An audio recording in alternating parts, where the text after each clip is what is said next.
بە درێژایی کابینەیەک لە دوایەکەکانی حکوومەتی هێرێم بانگەشەی چاکسازی و بڕینی دەستی ساختەکاری و گەندەڵی کراوە کەچی لەسەر زەمینی واقع تاڵانی و دزینی سەرۆت و سامان و بادەردانی داهات ڕۆژ لە دوای ڕۆژ زیاد دەکات. سەرۆکی حکوومەتی هێرێم لە نوێترین لێدوانیدا و لە کۆنفرانسی ئابوورێرێمی کوردستان دوای کۆرۆنا دەڵێت ڕوبەڕووی گەندەڵی بووینەتەوە، دڵنیاییمان داوەتە خەڵکی خۆمان و گەندەڵی و ساختەکاریمان نێشتووە و وامان کردووە خزمەتگوزاری گشتی بە شێوەیەکی باشتر و دادپەروەرانەتر بگاتە خەڵک. بەڵام وەڵامی خەڵک بە وتەکانی سەرۆکی حکوومەت تەواو پێچەوانەیە و دەڵێن داهات و فرۆشتنی نەوت شەفاف نییە، گەندەڵیش حکوومەتی تەواو ئیفلیج کردووە.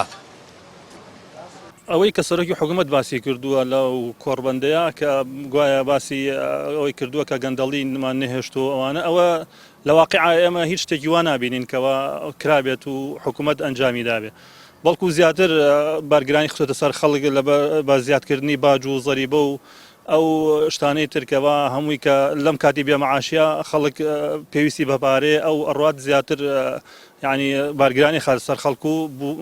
باج و زەریبە زیاتر خاتە سەر خەڵک. ئەمەش ئەوە دەرەخاکەوە ئین یعنی چاکسازی نەکراوە هەر شتێکە و لە ڕاگەیاندنەکانە باسێکرێ بەرکو لە ئەرزی واقعا هیچ ئەسڵ ئەساسێکی نییە. چاکسازی بە شێوەیەکی کردداری ئەگەر بکرایە ئەم ڕۆژە حاڵی ئێمە نەبوو. ئەو تا سێری بەر لە خوێندنەوە سەیری بکە ئەو تا سێری خوێندنەکان بکە هەنێ خوێندنگەمان هەیە هەر تەواو وێران ئەگە چاکسازی بکراوە بوو بە تایبەتی شاری هەڵەبجە ئەگە چاکسازی بۆ کرای ئاوا بوو ئێستا ئاوڕێکیان لێ بێتەوە واز لە خوێندنەکان بێنە خوێندکاران بێنە وەرە بۆ فەرمانگە حکومیەکان ئەگە چاکسازی بکرای شێوەی گەندەڵی ئاوا بڵاوە بووە بە شێوەیەکی ئاوا بۆ ئەگە چاکسازی بکرای بەرەو پێش ئەچووی نۆک و ئاوا دەوام ئەکرێت و نیوە دەوام و نیوە موچێ و ئەسڵەن ئەگە چاکسازی بکرای بەڕێکوپێکی هاتن دەوامیانەکە لە فەرمانگەکان و بەڕێکوپێکی ئەبوون و ئەوەش نەبوو تەنها قسەیەکی سەر شاشەکانە ئەسڵەن ئەگەر چاکساسی بکرایە بە کردار ئەیانگەر ئێمەش ئەمان بینی هەموو کەس ئەیبینی نۆکو تەنها ئێمە کەواتە ئەگەر ئەمان کە قسەکەکە نێن بە قسە تەنها بیکەن بەڵکو وەرن بە کردار بۆ ئێمە بسەلمێنن. وەک دەوترێت داوڵاتی هێرێمی کوردستان لەگەڵ کێشە و گرفتەکان دەست و پەنجەیان نەرم کردووە و قەیران لە دوای قەیرانە لە بڕین و کەمکردنەوەی موچە و خراپی باری ئابووری و نەبوونی کار بەرۆکی خەڵک بەرنادات. هێشتا بەرپرسانی حکوومەتیش دەڵێن دەستیان بە چاکسازی کردووە و ساختەکاری و گەندەڵیان نێشتووە. وەک وڵاتی هەرێمی کوردستان لە وڵاتێک و ئەوانیش لە وڵاتێکی دیکە بژین. طبعا ئەو قسەی سەرۆکی ئەنجومەنی وەزیران سەبارەت بە ڕاگررتنی گەندەڵی دەقیق نییە، چکە گەندەڵی بەردەوامە لە هەنێ سێکتەرە لە کابینەکانی پێشوو زیاترە لە مەلەفی نەوتە ئێستا بە مەرکەزیتر و بە ناشەفافتر مەلەفی نەوت بەڕێوە برێ لە بواری وەبەرهێنانە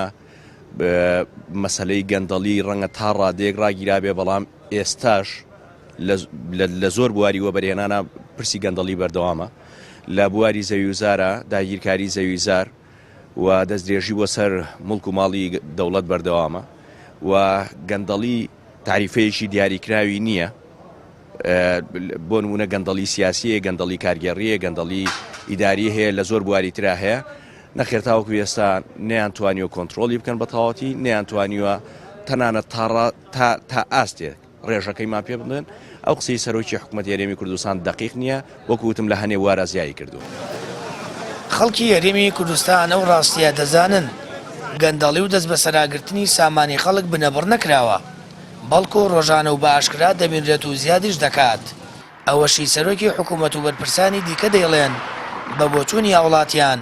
تەنیا نمایشی میدیاییە و هیچ کات گزارش لە ژیانی سەخت و پڕ لە کێشەی خەڵک ناکات مەگەر وێنەی ژیانی شایانەی خۆیان و دەست و پەیوەندەکانیان بکات کە لەسەر سامان و قوتی خەڵک دەژین. سامان فەتاح کەناڵی ئاسمانی پەیام هەڵەبجە.